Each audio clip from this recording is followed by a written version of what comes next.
Well, this is Meghan on form, isn't it? In her latest, she makes a very strong argument. You would think that it must be a terrible thing to be a woman in California.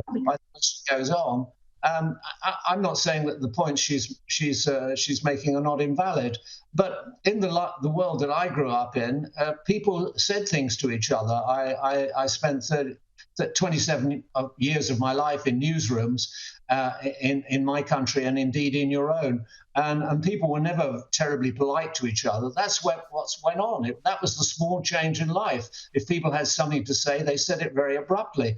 I don't think Australians have ever been accused of being shy to speak their minds, and jolly good on them. But again, it's this thing where I'm a great believer that, okay, you can criticise what I say, but you don't get to tell me what I meant.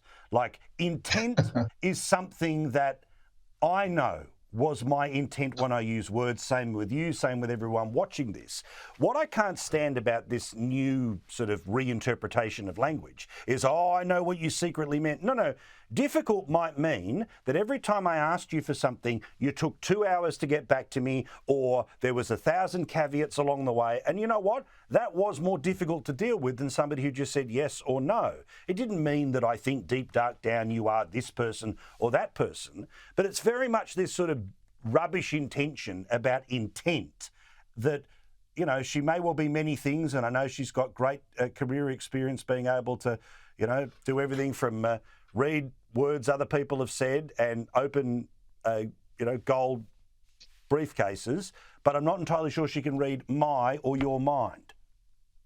Yeah, absolutely. And I'm surprised by this because Meghan Markle was an aspiring actress. She fought her way, and eventually she got a reasonably good part, sixth on the cast list in a show called Suits. And if it's anything like any film set I've ever been around, or any creative process, there's pressure of time, there's pressure of getting things right. And because of that pressure and because of everybody's willingness to get the very, very best possible job it's possible to get, people do say things, they do become heated, they do become demanding. And I would be absolutely staggered if, when she was on the set of Suits and she had her own trailer, and she had her own staff, and that she wasn't also sometimes short with them, saying, do this, get this done. That's how it is. It's very declarative in those sorts of situations. And of course, when she was at Buckingham Palace, Meghan was accused of bullying her staff. 3 of them left her staff. They couldn't stand it anymore. One woman in tears. There was an investigation into this, but the results of it, an internal investigation, have never been published.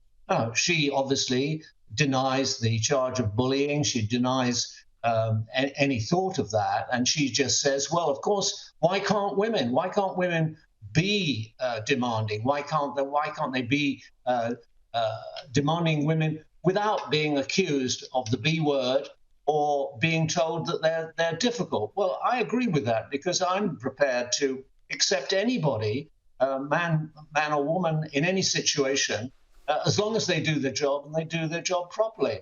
I worked in the BBC. Women were as equal as men from the foundation of the BBC 100 years ago. And I would always go when I was out on if you want a woman producer or a woman sound man, fine. You do the share of the driving. You help to carry the equipment. You take a full part in everything. You're very, very welcome with me. I grew up with a very strong mother, a very intelligent sister. I always felt that women ran the world anyway. When I grew up, my father and my uncles, they went to work. The women, my aunts, my mother, they ran the world. You know, my father made the decisions about politics. My mother made the decisions about where we went on holiday. That's how it was.